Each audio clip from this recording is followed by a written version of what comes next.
Düzdür, heç bir bank kiməsə kredit verəndə mənimlə məsləhətləşməmişdi.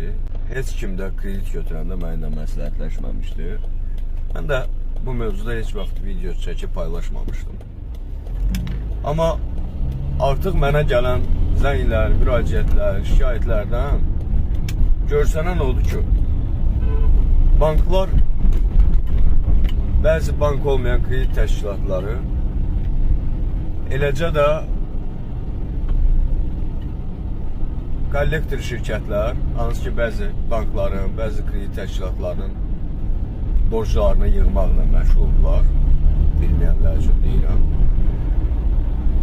İnsanların hansısa yolla qohumlarının, qonşularının, ailə üzvlərinin nömrəsini tapırlar və ya insanlara zəng eləyib onları hədələyirlər ki, sən borcu bugün ödəməsən, biz sənin barədə iş yeri və qohumva məlumat verəcəyik. Və siz banklar vətəndaşlara kredit verəndə onların qohumları ilə məsləhətləşmişdiniz.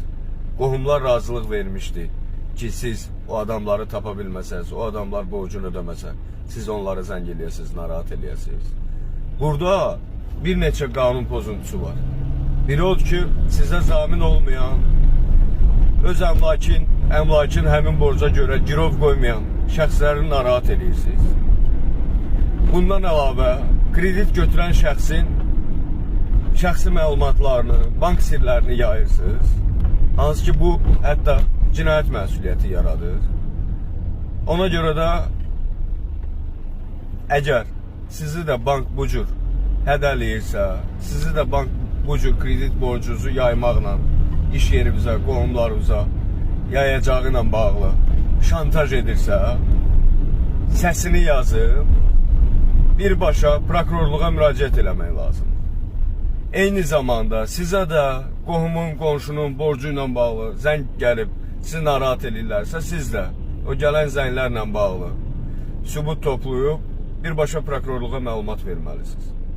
Bundan əlavə, bank gecikmələrinə görə bank haqqında qanuna əsasən yalnız sonuncu ödəniş olunmalı tarixdən etibarən 90 gün ərzində faiz hesablana bilər. 91-ci gün faiz hesablana bilməz. Və sizə qarşı məhkəmədə banklar iddia qaldırsalar, kredit tələbi ilə bağlı, siz məhkəmədə iştirak edib, əlavə 90 gündən artıq hesablanmış faizlərin, cərimələrin, dəbbələrin, penyaların silinməsini tələb edə bilərsiniz. Zərurət olarsa, hətta şifahi vəsadət verib, maliyyə ekspertizasının keçirilməsini tələb edə bilərsiniz.